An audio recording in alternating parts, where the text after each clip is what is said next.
Brilliance Audio. Never Tell a Lie by Gail Schimmel, performed by Ingeborg Riedmaier. Chapter 1. From the moment I received the invitation, I have a bad feeling about the class reunion. In the first place, who wants to be reminded that they've been out of school for 20 years?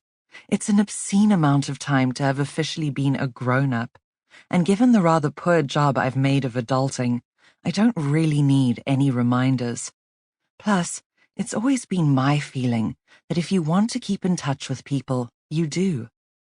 The people from school that I've lost touch with, which, I grant you, is most of them, I've lost touch with for a reason. Because they're not my friends. Because I have nothing in common with them. Because, at best, they bore me. Because they could never, ever understand where I find myself now, 20 years later. Why would I want to go out with them in some desperate attempt to recapture our distant youth? Honestly, the whole business of organizing school reunions is for those people whose lives peaked at high school and have gone nowhere since. Head girls and rugby captains. Not the likes of me. Not that my life is exactly shot through the stratosphere of human achievement, but I've moved on.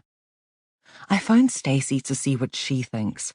Stacy is the only high school friend I'm in regular contact with. It's not like we were best friends or anything. My best friend immigrated 3 weeks after we finished school. But our lives keep crisscrossing. At university, and then at a job for the same company, and then when our sons went to the same nursery school. They're 12 now, and at different schools, but we've become proper friends.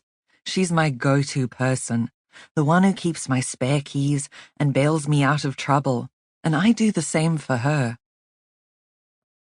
Are you going to this thing? I ask her, with no introduction. Definitely not, she says. Ghastly idea. I would rather vomit on myself. Exactly, I say. We're both quiet for a moment. It is very close to my house, I say. This is probably because my life, like my road, is a cul-de-sac, and I haven't moved far from the high school that we all went to. The reunion is not at the school, but at a restaurant in the same area. I could stay over at yours after, says Stacy, who lives further away. And then we could share the babysitter. Stacy and I are both single mothers, for different reasons, but still, it's another thing in common. It's not like I've got anything better to do, I say. It's not like I have a social life. And it could be quite interesting to see how everyone's aged, says Stacy. I'm sure they all look haggard. Well, that's all very well for you, because you still look like you're 17, so you'll be judging us all. It's all I've got, says Stacy. Great, I say. I'll be your elderly-looking sidekick. You're still hot, says Stacy. Hotter than you were at high school, and you were hot then. We'll be the talk of the reunion. We pause again. So, we're doing this, I eventually say. Like you said, says Stacy. It's not like we have anything better to do. Guess not, I say. And like that, the future's decided. Chapter 2. The first challenge is finding a babysitter.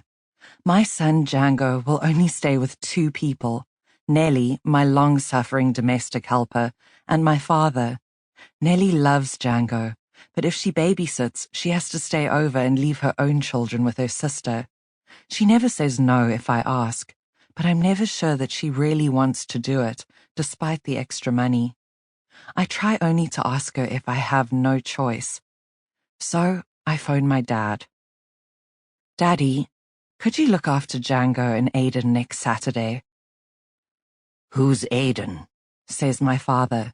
He's met Aiden approximately. Sample complete. Ready to continue?